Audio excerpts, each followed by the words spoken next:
Bonjour et bienvenue pour cette vidéo qui s'intitule La preuve du pouvoir des pierres. Aujourd'hui, nous allons parler de lithothérapie. Qu'est-ce que la lithothérapie? C'est une croyance. Alors, j'utilise le mot croyance, mais pour moi, c'est une certitude.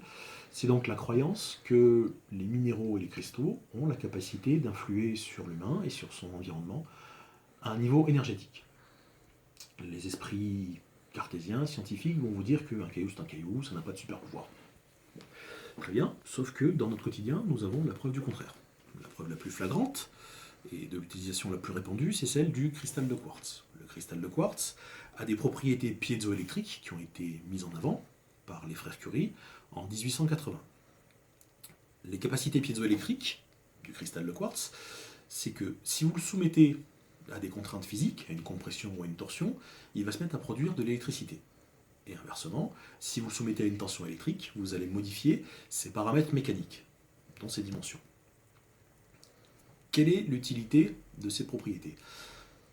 Si vous le soumettez à un courant, en plus de modifier ses paramètres mécaniques, vous allez le faire vibrer à une certaine fréquence qui est stable, qui est de 32 000 Hz à peu près. Donc, il va vibrer 32 000 fois par seconde, et comme c'est stable, ça va permettre de découper le temps en tranches. Et l'exemple, vous l'avez quasiment tous au poignet ou sur le mur de votre maison, c'est les mécanismes d'horlogerie qui fonctionnent à quartz. Donc, les minéraux et les cristaux ont la capacité de vibrer quand ils sont alimentés en énergie, en électricité. Or, le corps humain produit de l'électricité. On en a besoin pour la division cellulaire, pour les influx nerveux, pour les battements cardiaques. Tout dans notre corps fonctionne à l'aide de l'électricité. Le corps humain est aussi conducteur d'électricité. La preuve, on peut s'électrocuter. Donc, en théorie, si vous tenez dans votre main un cristal de quartz ou n'importe quel autre minéral, vous l'alimentez en énergie, en électricité, et vous allez le faire vibrer à une certaine fréquence qui lui est propre. Or, les fréquences influent sur l'humain. Déjà, le son qu'on entend, c'est des fréquences. Il y a la tranche de fréquence qui est audible, au-dessus il y a les ultrasons, en dessous il y a les infrasons.